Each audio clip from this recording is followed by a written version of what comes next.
Good afternoon. Wonderful to see any of you here now or later on if you check back in and watch this.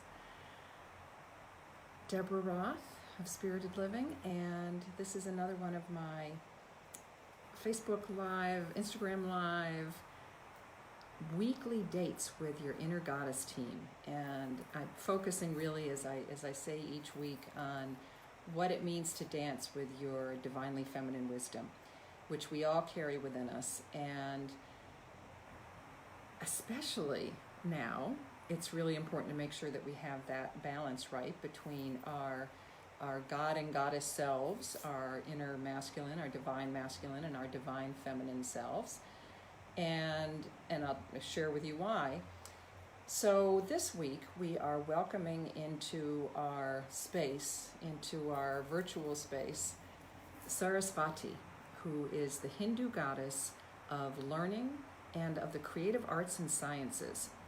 And she kind of bubbled up because I've always thought of her as being the perfect goddess to sit on my computer or over my computer. There's really I have a little tiny one of her right near my computer, but she actually sits on the other side of my office. I do have a Saraswati statue, if you can see her. She's the personification of how we use our brilliant minds, both linearly in terms of writing and speaking and teaching, all that kind of stuff, but also from the right brain standpoint, creatively. She governs, when I say the creative arts, very much about music. So of course we're going to chant. I was trying to decide whether I wanted to chant or lead a meditation with Saraswati today, and I think we'll definitely be chanting. You can see, actually, I don't know if I can hold it close enough for you to actually see, but she holds in one hand a musical instrument called a veena, and in the other, she is with her animal, her power animal, I guess is what we would call in modern times, which is a swan. She also holds a book, a sacred book. She is the one who, in the Hindu tradition, they believe gave us the alphabet.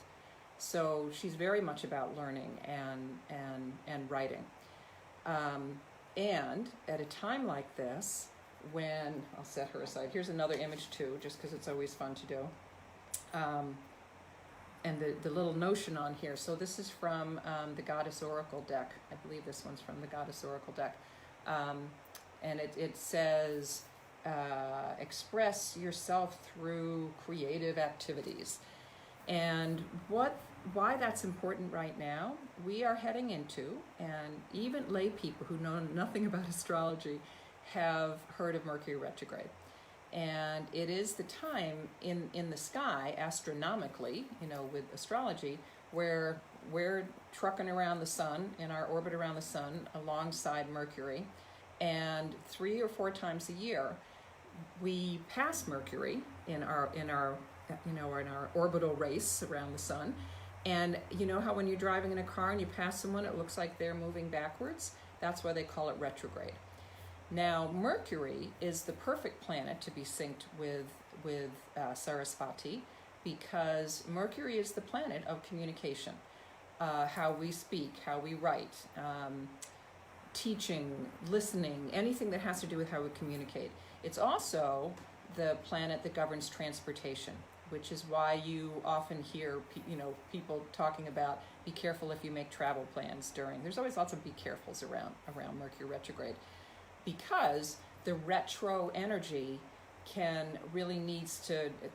message is to slow us down, is to not start new projects, because it governs how we communicate. It's not a great time to sign contracts or buy a new computer, all that kind of stuff. Now, my theory is that when a Mercury retrograde is specifically hitting your personal astrological chart, that's when you may feel its influence more. Some of them you can just kind of sail through and not even hit a blip. This particular one will go retrograde from the first third or so of Scorpio back into about 5 degrees back into Libra. So consider that, if you think it's aspecting your chart in some way, just be extra alert. That said, some really wonderful things, and I wrote a great article about it for Your Tango several years ago. If you go to Your Tango and find my site, you'll see this, the positive side, I don't know what they called it, but it was like in 2018 or something, the upside of Mercury retrogrades, because what we can do during a Mercury retrograde is to go retro, to go within, to tap into that right side, that creative side, which Saraswati also really propels us to, and think about. I always think about the words like review, reorganize, renew. This is a great time to clean out your closets, not to buy new things. You can do that after Mercury retrograde, but a great time to reorganize, to recycle.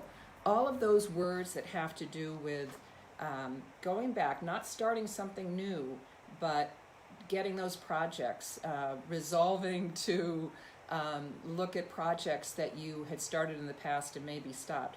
Another word that's wonderful, and particularly apropos for us right now in this time when we're not getting to see people very often, is to reconnect. Oftentimes people will come up from your past, just kind of spontaneously out of the blue. Likewise, you can reach out to people that you haven't been in touch with for a while. I had a wonderful breakfast this morning with my dear friend, Barbara Bijou. I definitely recommend that you check out, if you're not already, her, all the wonderful videos she does. She did one yesterday about, with a wonderful meditation about Mercury retrograde. And it was funny because anyway, we were on the same wavelength and we didn't know it. So taking all of this information, what Mercury retrograde represents is a perfect opportunity for Saraswati, for you to tap into Saraswati, for you to knock on the door of your inner goddess home, invite Saraswati out to play, and take some time, because a really big piece of Mercury retrograde is, because you're not supposed to be starting new projects or doing new things and getting involved in all kinds of stuff, it's a time to really go within, to really look to restore, to restore your inner self, to retreat. And in that retreating, call in, invoke Saraswati. Maybe play lots of wonderful music. Maybe do some journaling, some more kind of right brain or non-dominant handwriting, things that aren't activating your left brain, which is what Mercury really governs, is the rational, linear speech and everything else that we do. You could take a class, but again, you don't want to start something new. Anything that brings you deeper, that brings you into reflection mode, is a great thing to do during Mercury retrograde. And because it is about communication, the chant that I wanted to do with you today, and of course we had to sing because that's the throat chakra, and not only is it activating throat anytime we chant, the other important piece of it is that in order to stay grounded, and Barbara talks about this wonderfully, I'm so glad I happened to tune into her Facebook Live last night, and she talks about it so wonderfully, how important it is more than ever. I mean, we know it's been important, especially over the last 6-7 months since this pandemic has raged through the world. A really important time to ground ourselves. Whatever grounding exercises you have, she has a great one in her video yesterday. For me, it's very much one of the ways that I ground myself is to think about balancing right brain, left brain, masculine, feminine energy. So the chant that I want to teach you is in Sanskrit. How perfect is that, since that was the alphabet that Saraswati offered to the world. Let me make sure there's anything else I want to give you a heads up about. So the chant I'm going to teach you is one that's specifically for balancing masculine and feminine energy. And the words are, it's funny, I can sing it, but I need to make sure that I can that I can tell you what they mean too. Shtiram, which is strength and groundedness, and Sukham, which is ease, grace, and sweetness.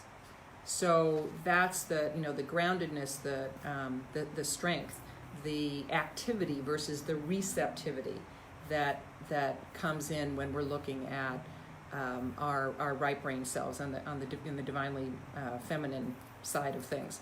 So if you're in this space, sing along with me. Nobody can hear you. Doesn't matter what you sound like if you consider yourself a chanter or not.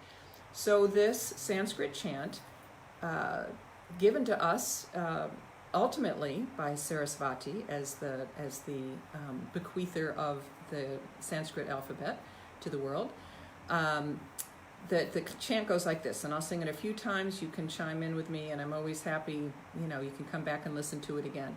And the idea with chants, sometimes I say this, and sometimes people who have been, hey, Melanie, sometimes like Melanie's been in circle with me, she knows that when we chant, we activate something deep within us. And if we could chant for a really long time, and if you've ever been to, if your yoga studio has ever done any chanting evenings, it really is a magical, very spiritual experience, because you move, as I like to say, you move from the mundane everyday world into across the limen, across the threshold into the magical world.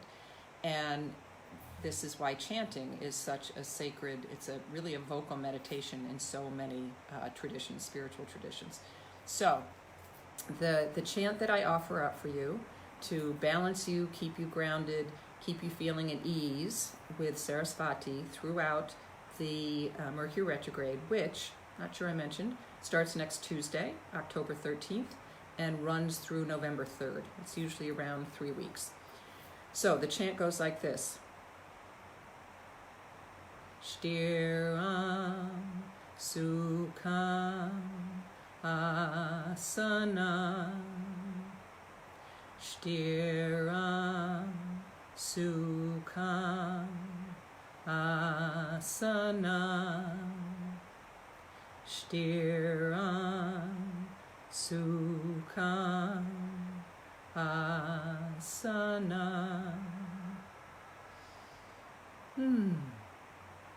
So, when you're feeling a little out of whack, if you get to feel out of whack during this upcoming Mercury retrograde, and we are in its shadow now, I won't go into an astrological explanation of that.